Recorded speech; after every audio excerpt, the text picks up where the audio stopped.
Bom dia a todos.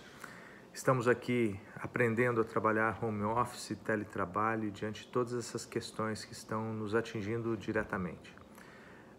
Uma das primeiras questões que, com o isolamento social, vieram medidas do governo no sentido de criar condições para que elas fossem implementadas.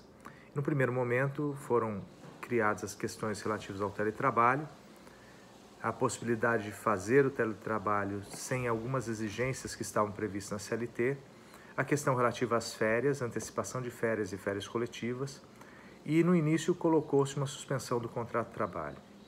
Essa forma que foi colocada a suspensão de trabalho, ela foi revogada e a partir daí fizeram novas adequações para que se tivessem outras alternativas, até mesmo pelos efeitos da pandemia e pelo tempo que isso demoraria.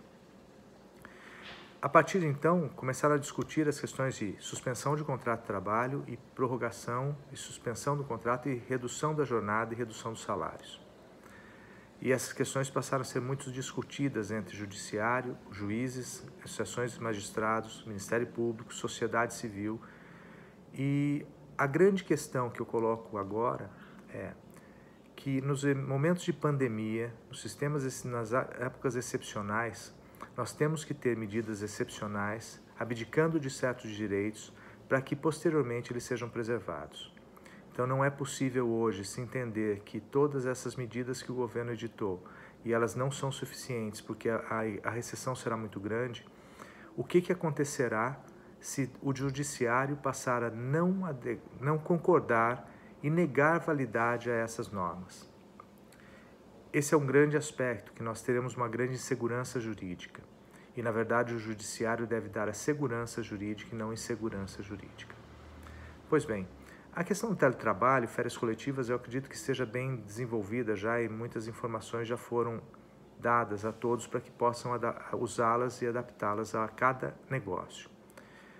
Mas a suspensão do contrato e a redução da jornada e redução dos salários, ela sofreu uma grande dúvida após a decisão do Supremo Tribunal Federal quanto à validade e à posição que teria o sindicato em relação a essas questões.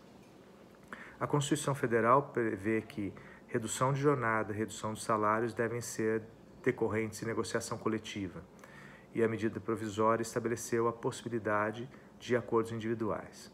Isso por quê?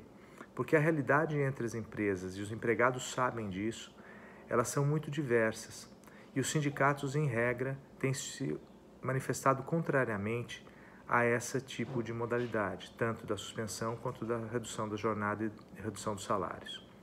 Mas o fato é que estas medidas são extremamente necessárias para a manutenção da empresa.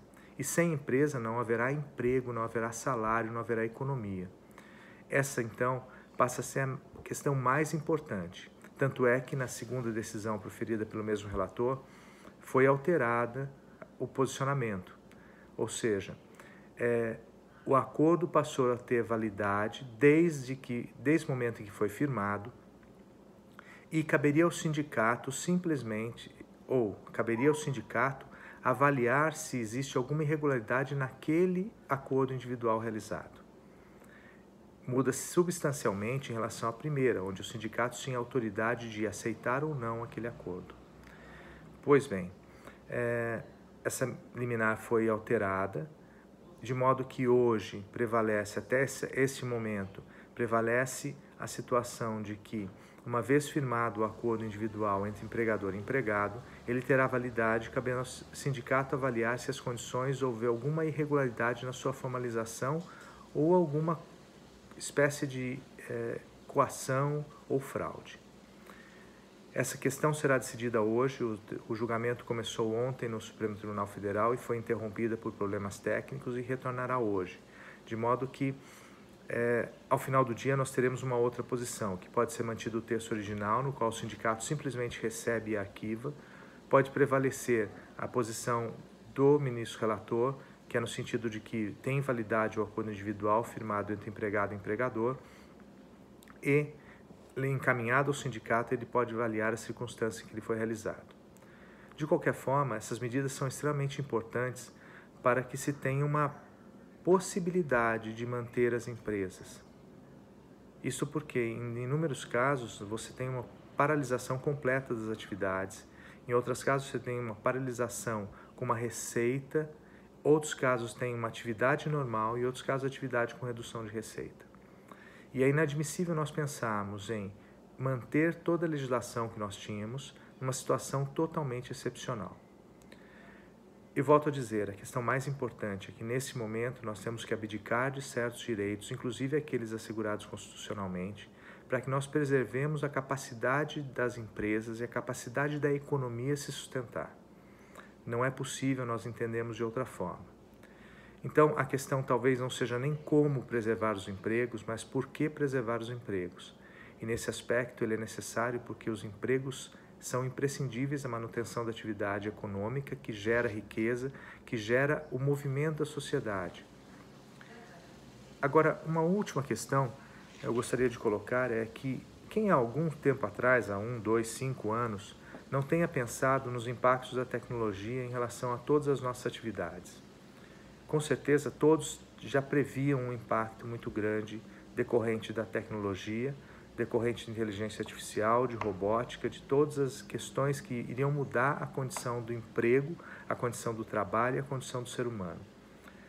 Mas o fato é que toda essa transformação digital vinha caminhando com discussões de todos os lados.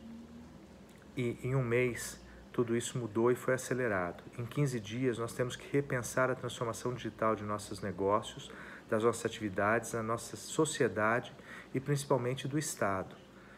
Nós vamos ter que ser mais eficientes, entender o que aconteceu para que chegando nesse ponto nós tivéssemos esse movimento de dependência de um só fornecedor ou de um só cliente, de uma situação onde nós temos que reavaliar toda a questão da indústria 4.0, de como tudo isso está acontecendo e de como nós vamos nos reinventar para sair dessa pandemia e podemos sustentar todo o movimento de sociedade com melhores condições, maiores oportunidades para todos os cidadãos e melhorar as nossas condições de vida. Nós passaremos por uma situação muito complexa e muito delicada. A recessão é muito grande, a previsão do PIB é menos 5% para esse ano. Então nós temos que nos reinventar, entender, tornar eficientes, reduzir custos, buscar linhas de financiamento se for viável a manutenção das atividades e usar de todos os instrumentos jurídicos que têm sido colocados à disposição em razão dessa pandemia, colocarmos para que nós possamos ter uma visibilidade futura.